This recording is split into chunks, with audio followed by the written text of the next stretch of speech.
This has taken so much time. I'm seriously like, what? I thought we could just like work with the dough, toss it in the oven, you know? Yeah, well, real food takes time to prepare.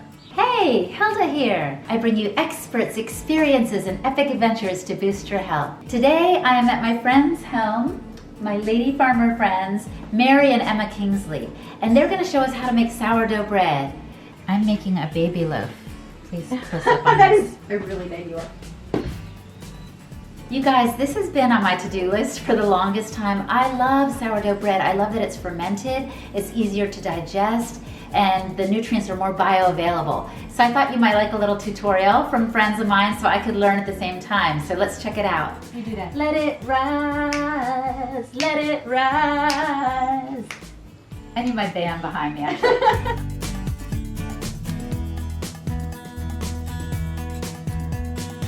We are in Martha Washington's granddaughter's home. This is that property. So if you get that kind of old time ancestral feeling here, that's why. So that's a I'm already filming. I'm just joking. No, thank you so much for having us today. I'm so excited. So my friends Mary and Emma are going to show us how to make sourdough bread. And you guys, I love sourdough. I believe in sourdough. It's like the best kind of bread to have because it's actually gone through the fermentation process, which means the nutrients are more bioavailable, the anti-nutrients are kind of neutralized, but I don't really know how to make it from scratch. So thank you so much, you guys. You're welcome. This is fun for us. I do sourdough all the time.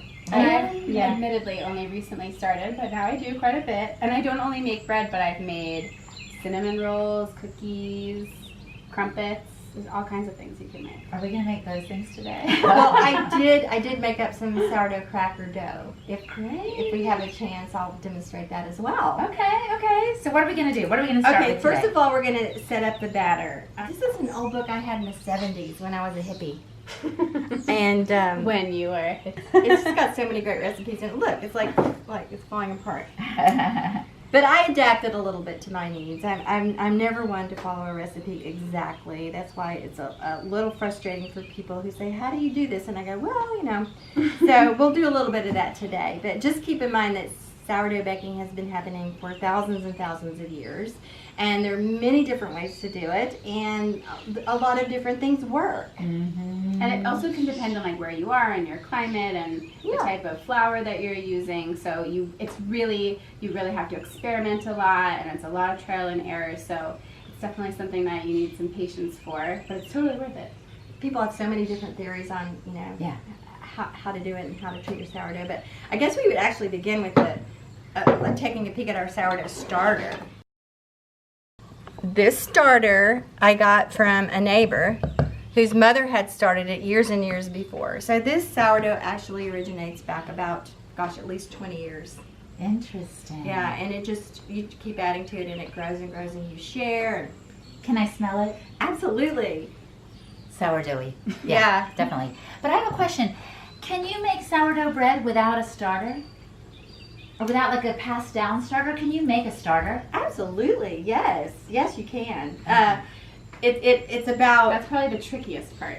Yeah, you can do your own Getting it starter. going. It takes a week or 7 or 8 days or something.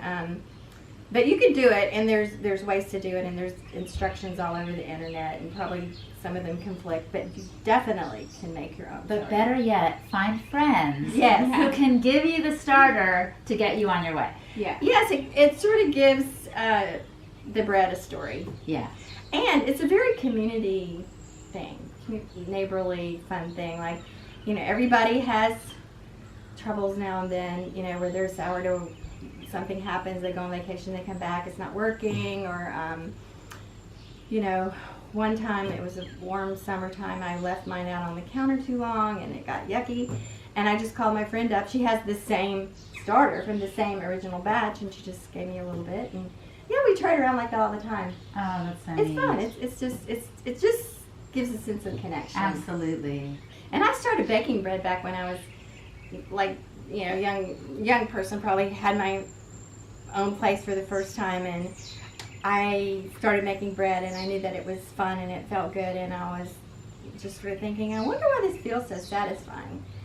And it occurred to me that I was doing something that people, primarily women probably, have been doing for thousands and thousands of years, and it connected me with ancestors. You know, it took. I was doing something that was pre-industrial, pre-modern, and it just felt really good. It felt like this is like a human endeavor. Totally, and I feel like in this time, people have been baking more than ever. Yes. And maybe they're longing to make something with their hands, but also have that connectedness, since we can't necessarily be near each other right now. Yeah, I mean, they don't know how to articulate it. And it is true that there's been a sudden surge in interest in sourdough.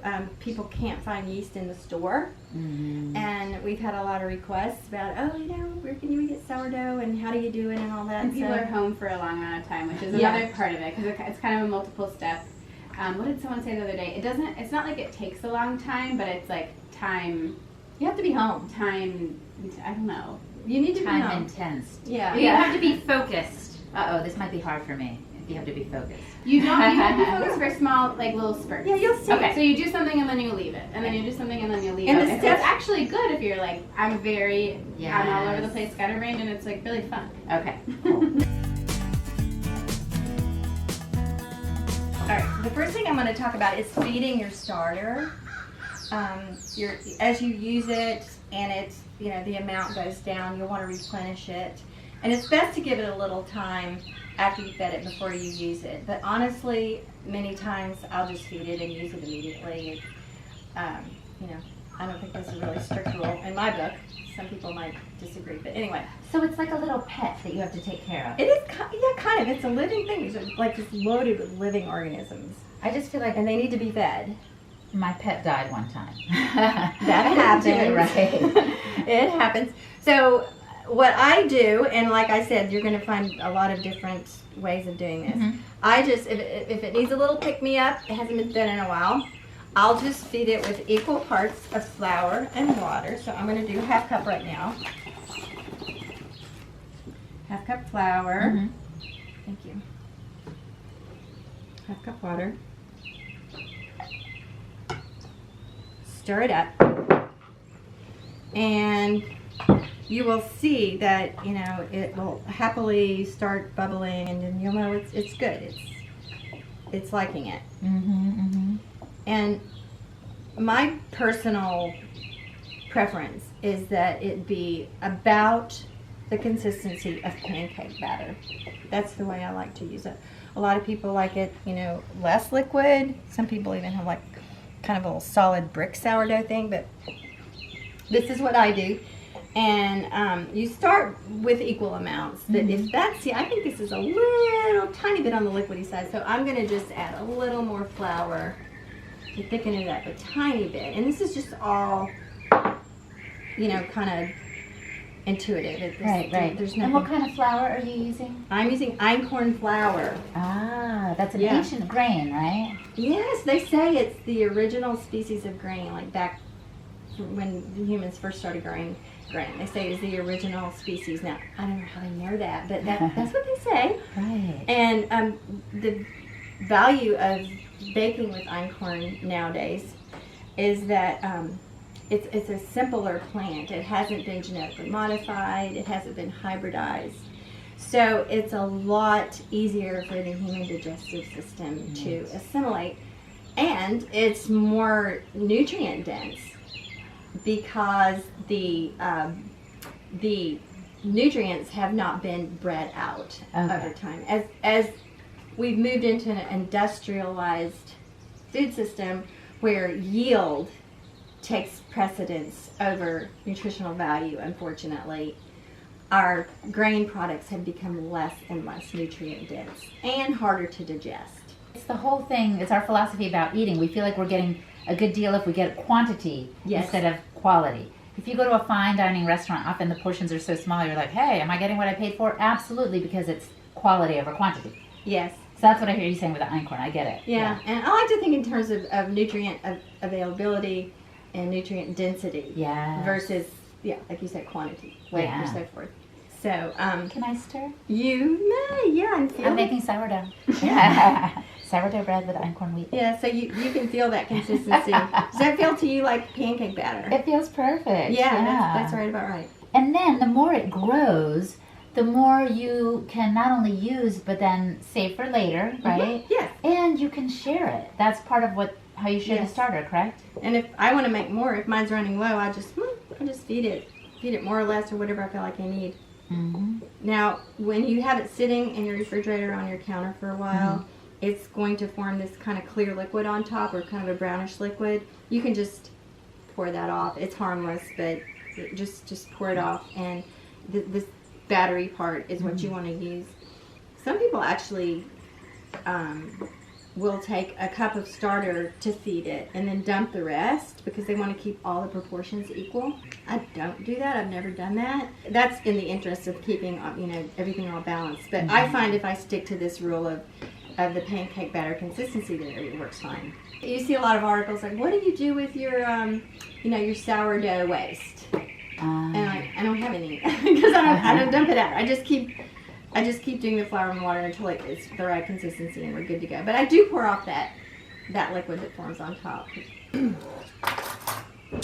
Yeah, sourdough starter, 2 cups water, honey, salt, butter. Yes. So what happens next? All right, we're going to put the dough together. Okay. I'm going to start it. Okay. So we're going to start out with a cup of sourdough starter. I love these cups, by the way. They're just so beautiful. Enjoy them colorful. 2 cups of warm water. Now, I'll take this opportunity to say, since the sourdough is comprised of microorganisms, you don't want to use anything hot because it'll actually kill them. But warm encourages the growth. Can I try? Yeah. I want to be able to say I helped. Can I help? Yes. So we're going to pour it in this guy. Yeah, okay, stop there. Okay, that's 1. Okay, and then do it again. 2. About there? Okay, yep. Okay. All right. Now, you want 1 to 4 tablespoons of raw honey. And this is local honey from right here in our neighborhood. It's the company is Honey Effects by Joe Long is the beekeeper. And so I'd love to use local things whenever possible. And they say if you have local honey in your diet, yeah, you're less likely to suffer from allergies like of pollen and stuff. Yeah. Have you heard that? yeah, because you're building up immunity to what's in your environment. Yeah. Makes perfect sense. Okay, I don't, 1 to 4 tablespoons, I don't really measure. I just kind of look at it. Yeah, I feel like that's about right. Doesn't really matter. Hey, I want the privilege. And honey is antibiotic. It kills bacteria. So, and its shelf life is forever. Like literally thousands of years. It does not go bad. That's amazing. They found it in like mummy tombs and stuff. Okay, I'm going to stir this up a little bit. And then I'm going to add, this recipe calls for a tablespoon of salt, but I found that was a little too much for my taste. I think probably because I use the salted butter as the fat in it. So I adjust with that, and I just use 2 teaspoons instead of 3.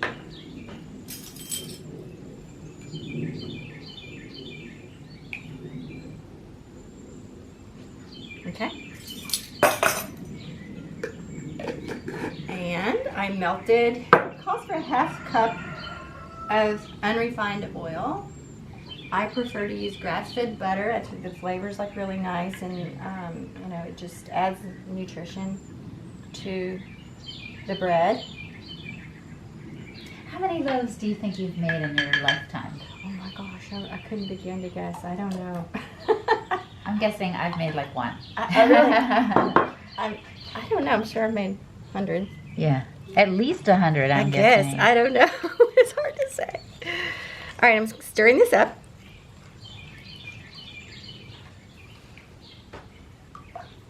Okay, now this is the liquid part of the dough. And just let that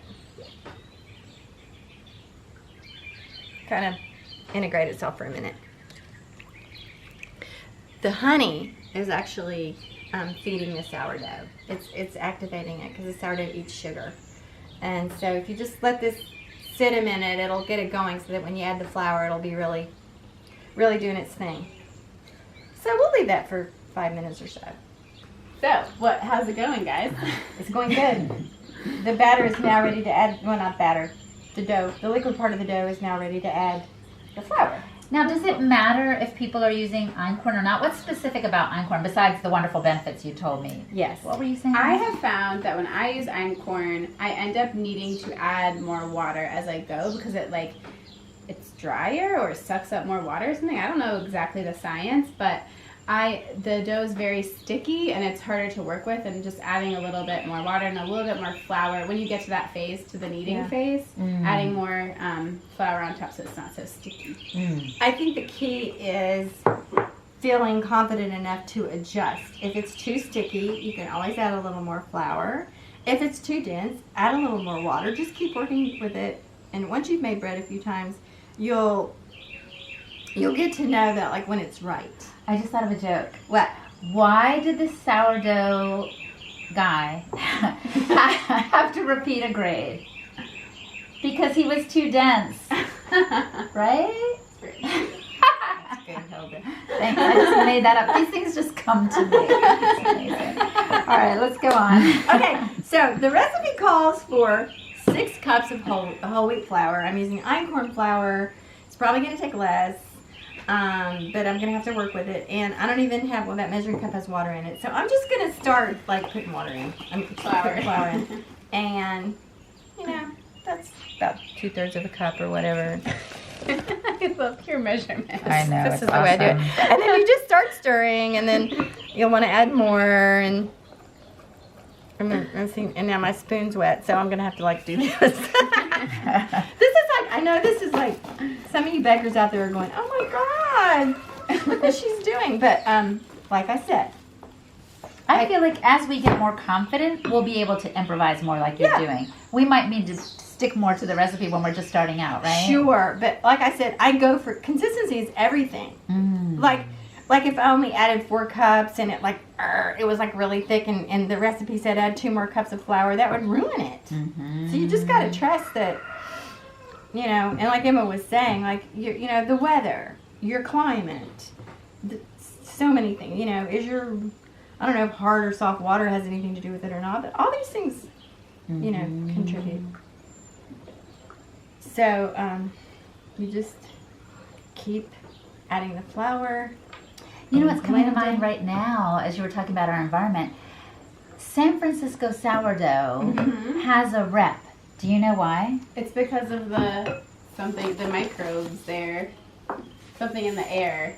And so it has a specific flavor almost? Yeah, a terroir, like wine. Ah. Right? Yes, and that started back, during the California Gold Rush when, all these people were living outside and they made their own sourdough starter.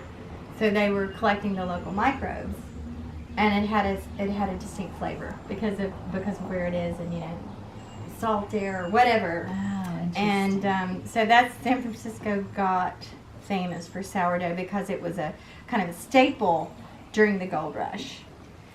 Soon 3 Graces Farm sourdough. It's gonna be hey, right? We know that. So I'll take the opportunity at this point to say, when you might think, oh, I'd like to try sourdough bread to see how it tastes, and you go to the store and you see a package that's labeled sourdough, it's highly unlikely that it's really sourdough. They'll add vinegar to give it the tangy taste, or other chemical concoctions to make it tangier like that, and that people recognize as kind of a sourdough taste. But real sourdough has to start with this, the starter that's made of different microbes that create the flavor. That's the fermented flavor. So don't be fooled by just the label. Pay attention. If it has vinegar on the ingredients. Yeah, it's not sourdough. No, okay. Yeah, and I don't think you're gonna. Sourdough is it's more of a kind of an artisan thing. So I don't. It's hard to find in the store. I don't know if you could find real sourdough packaged up and on a grocery store shelf. I don't Unless know. it's like a co-op or a natural like Right, or local store. if somebody brings it in, and I just don't know about that. So forget the stores, just make this. Yeah. That's why we're here today. Okay. There are some things that can only be made like small scale on your own. Some types of food just are not suited for industrial and widespread distribution. They just some foods just aren't appropriate for shipping across the country. It just doesn't work for some things. And I should say that there might be some legitimate sourdough breads that are sold out there distributed widely. That could be. But my guess is that they're not gigantic operations. That they're smaller artisan that have a distribute to certain areas. Absolutely. Or locally, we have some local bakers around here. Sure. And I was just thinking about the Weston A. Price Foundation has chapters all around the world, and a chapter leader can help you find sources of probably local sourdough bread if you ask them. Or Right. the foundation has a shopping guide too, so they might have some leads there. Yeah. But I'm intent on this process. I'm eager to learn more about You this. just added a bunch of flour. Yeah, I'm just slowly thickening it up, and pretty soon here we're gonna have to dig in with our hands, people. So, if you want to have that experience, then now's your chance. But we're getting close to that. Speaking of local sourdough, in our little town here, there's a couple that bakes sourdough bread every week, and on Sunday mornings they take like 10 loaves into the local hardware store. And so if you want their bread, you have to show up early at the hardware store and get it. It's really cute. And when they're sold out, they're sold out. It's good for the hardware store business. Yes. I'm going to keep going here. I have There's also, if you're in the Mid-Atlantic region, we know some people in Virginia that have started the Common Grain Alliance, Yes. which is a group sort of based in the Mid-Atlantic to locate and support and build a stronger connection between local grain growers and just sort of spread the word about how important local grains is and helping to educate farmers and how to farm grain. So if you're really into bread baking and you're really into being local and nutritious and all those things, the flour is super important, and that's a good group to look at. And do you want to tell them about this flour? Where this comes Sure. from? So this is from My Grash Farm, Randallstown, Maryland. And I met the farmer and miller. I think he does everything. It's a family operation at the Tacoma Park Farmers Market in DC, or in Tacoma Park. And so they delivered to the house, which is great. It came to the doorstep. He's also at the Tacoma Park Farmers Market, if you're local. So I'm thinking of my brother-in-law who is getting into baking lately, and it might be good for him to try some of these local flours, get in touch with his Common Grain Alliance. But what if he's not making sourdough? Like, he's still getting more out of it, right? Oh, for than if he were sure. just using regular flour from the store. And like if you're not using sourdough, then you're using probably store-bought yeast. And so it's still leavening, it's still rising. It does not have the microbial diversity of a sourdough, but it still has benefits, of course. It might be time for hands. Not quite. Close. I'm going to do one That's more. probably why your sourdough doesn't come out as good as your mom's. I'm probably not being a very good role model. He'll not measuring the flour. No, it's fine. You mean more's coming in? Yes. I wanted to work out. This is for real. Okay. Very. Stir that up a little bit, and then I think it is time for hands. I'm splashing the It's time for flour. hands. Now I like to coat my hands with butter or oil before I get Let's in there. do that for You sure. ready? Okay, we're gonna go coat our hands.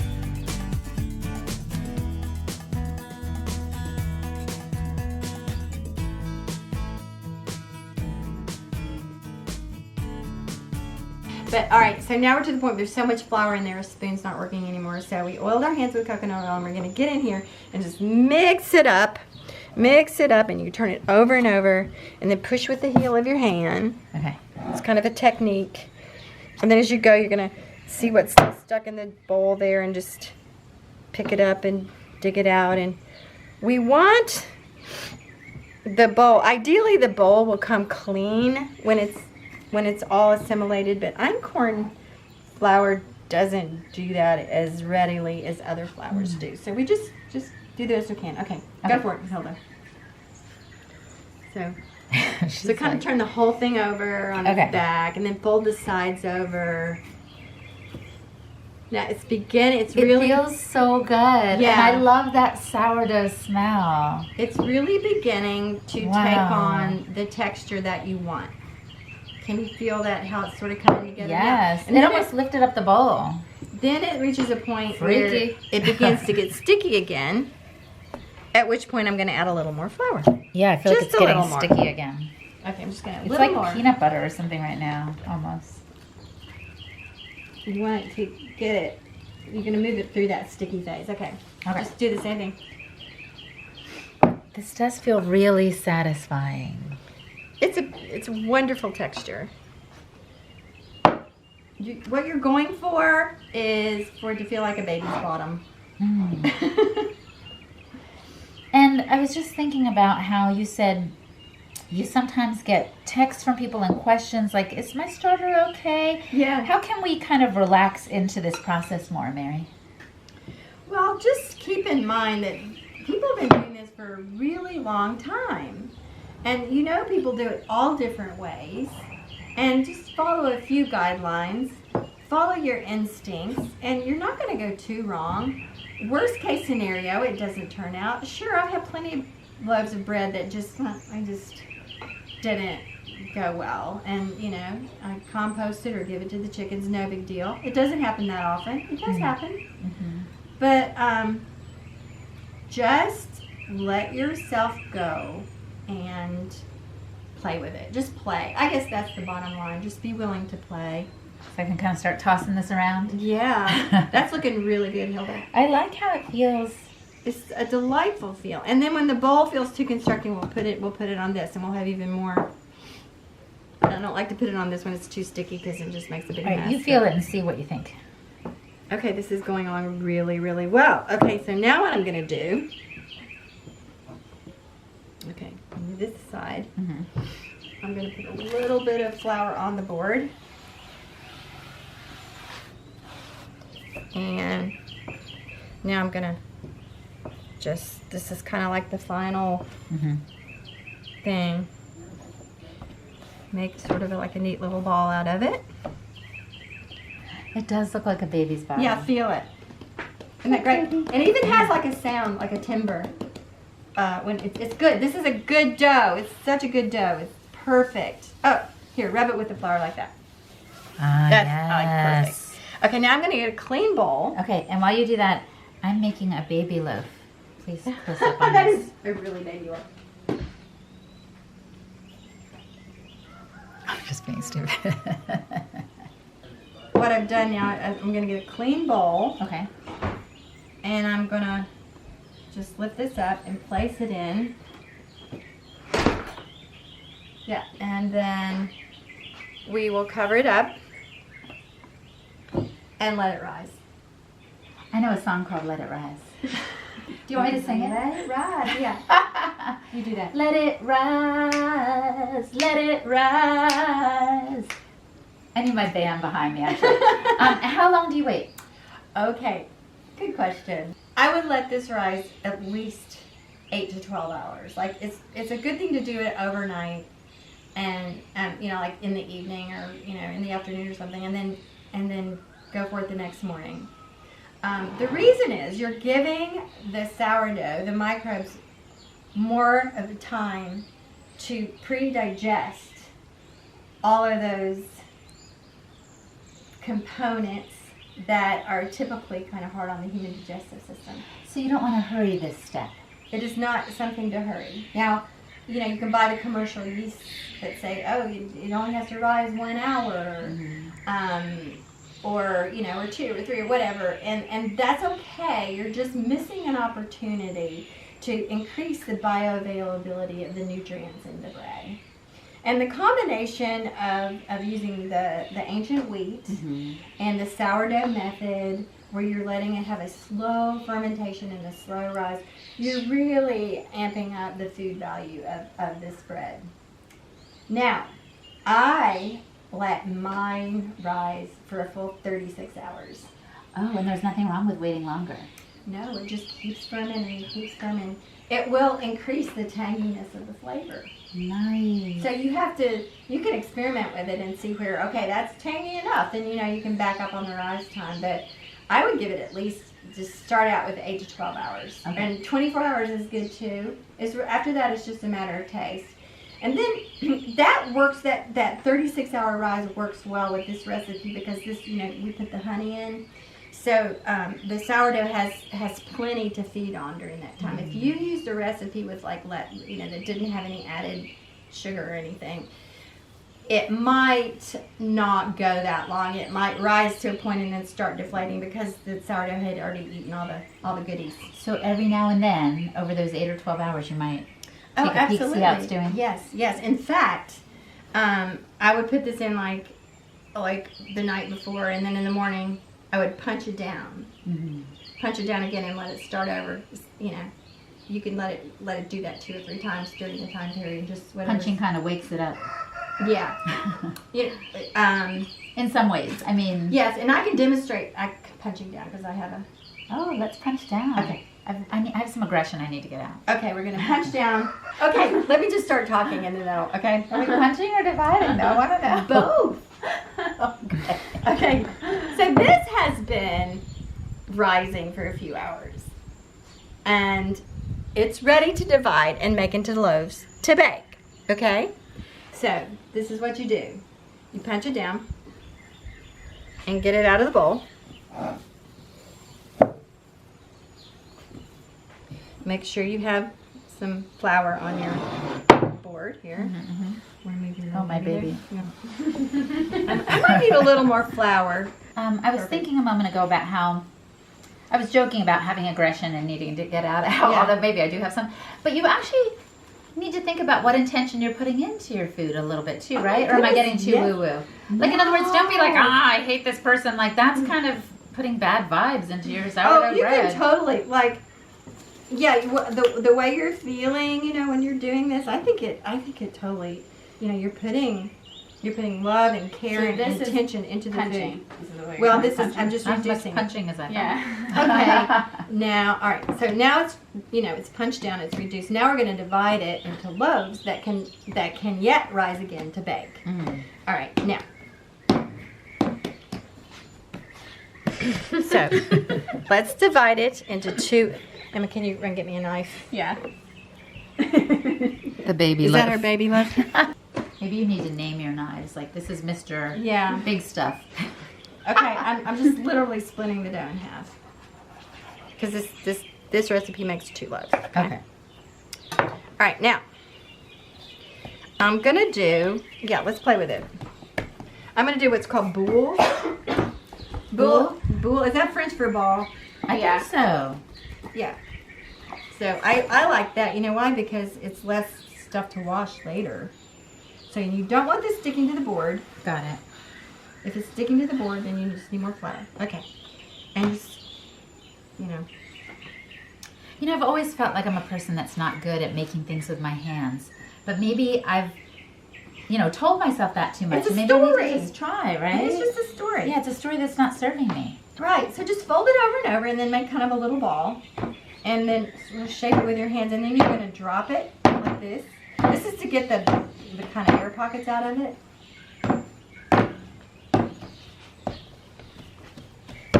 So you might want to, so once you get, let me show you a technique. Please do. Yeah, Step okay. right up. So, My story is not serving me well. okay. So just fold it over because you're intentionally pressing out the bubbles and stuff.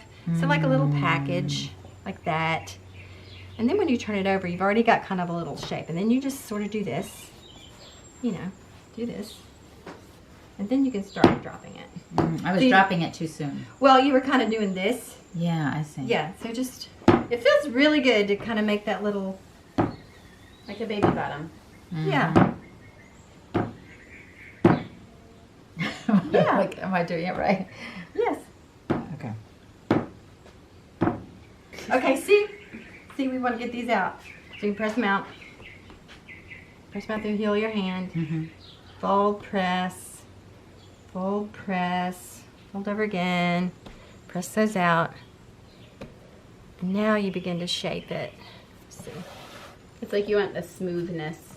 Yeah. Mm-hmm. No cracks. Yeah. I mean, it obviously doesn't have to be perfect, but it's just kind of fun. And What you're shooting for. yeah.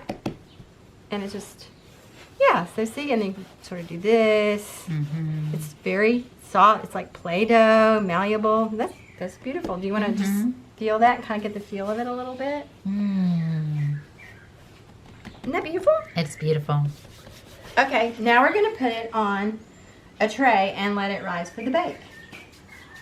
What do you mean let it rise for the bake? It's going to rise again. And then you will bake it. But you mean it rises before you bake it? Uh-huh. Oh, okay. So that's why you were saying it was multiple steps, Emma, right? Mm-hmm. Because I was like, what are the multiple steps? You put it together and it rises, and then you bake it. Oh, But no. There's one more. Well, at we least. had the 12 to 36 hour step. Yeah. And then you punch it down again and let it rise again, and then you split the dough and So it's to rise like 3 times. Mm-hmm. Okay. 3 times through that period. Okay, let's put it on trays. Okay. We split the dough in half and made 2 little boules or loaves, and it has been there for a few hours, and now it's ready to put in the oven. Great. Okay, so we're Wait, hold on. Yes. You're like, we're almost done. This has taken so much time. I'm seriously like, what? I thought we could just like work with the dough, toss it in the oven, you know? Yeah, well, real food takes time to prepare, because what has happened in our modern world is the industrial food system has taken all the preparation away from us in the name of the almighty convenience, so that we have more time to do things. Now, Buy things.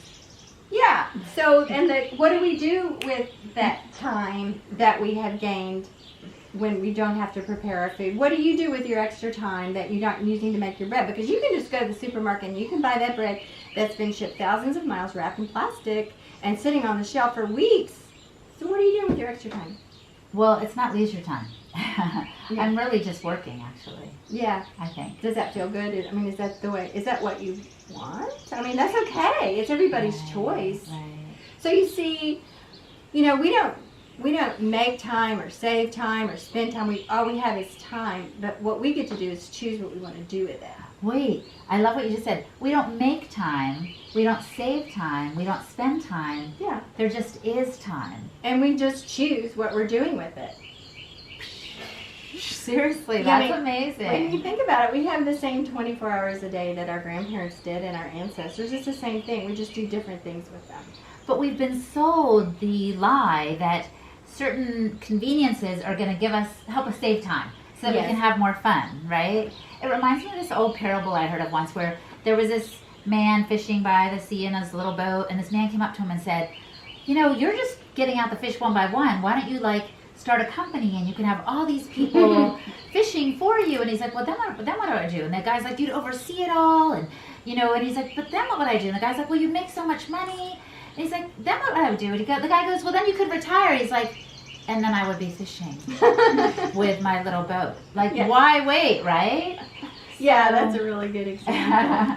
Not everybody would choose to spend the time making bread. That's fine. That's your choice. But if you do choose to spend the time and appreciate where the flour came from and where the story behind the sourdough and the process of it fermenting and rising and the process of it making the nutrients more available to your body so it's healthier. It's like the opposite of fast food. It's slow food, and it's slow living to prepare real food. So not everyone might make that choice, and that is okay. You might have other things you want to do. That's fine. But the important thing is that you can choose. You can be aware why you would choose to buy the pre-made industrial bread over making your own. And you might have very good reasons. This is not a judgment or saying you should do this or should do that. It's just a way of making people think about things in a different way. I love it. Well, you're making me think for sure. And I also will say that it might seem kind of complicated because we're trying to demonstrate. We're talking about every step, but it's really quite simple. It's just a few ingredients. You put them together, you weigh, you punch them down a few times, then you bake, and it's really quite a simple process. You know, once you get the flow, it's really no big deal. So there are a couple of things we need to do before we put it in the bake. The first one is scoring, which means putting little cuts in the bread. Now scoring I was wondering why you were holding that knife. I was getting scared. I was like, did I antagonize Mary? There's actually a real art to scoring. You see beautiful pictures on Instagram of all the designs of flowers, and I'm not a bread artist, so I just make a little slice right here. It's so as the bread bakes, it has room to open up and the heat can get down in there and it releases the moisture. Yes, you can, just a little. You don't have to go very deep. Just let some of the moisture out. And you can even, you can go crossways or, make a little design or, just, yeah. I want to make a H for holistic, Hilda. Okay, you do that. Also, it looks like tic-tac-toe, actually, so I might as well finish it up. Okay, there. Okay, good. I might add like just a little one across here, like hot cross buns or whatever. Okay, and the second thing I'm going to do is do a little egg wash on it. This gives it a nice gloss. What if you didn't do that? It just wouldn't be like, it wouldn't have like a little kind of shiny hard crust. And this is just, I just broke an egg in a bowl and added a little water until it was thin enough to spread, that's all. Some other people out there might have other suggestions, maybe just using the egg white. I don't know. Like I said, I tend to just do things my way. I like your way. For better or worse.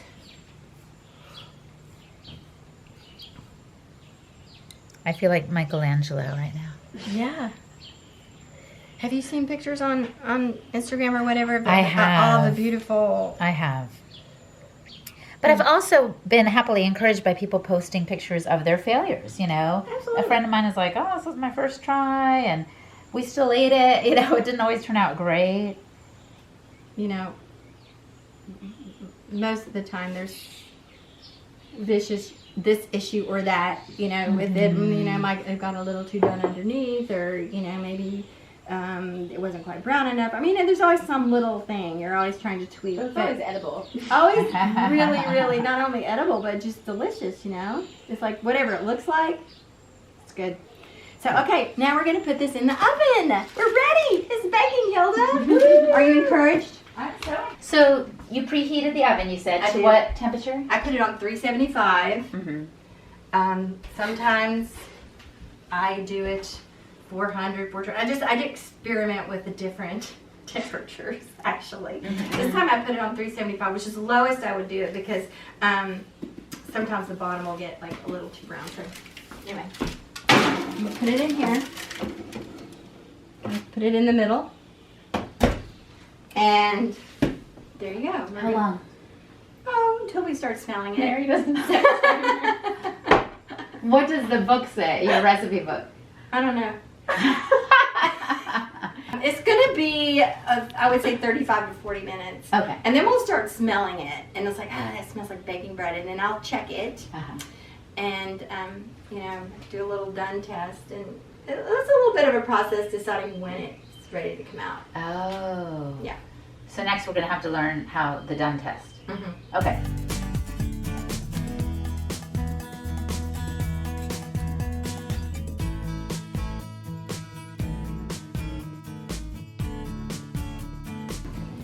Yeah, it needs to go back in a little bit. So yeah, it's going to go back in. It's close.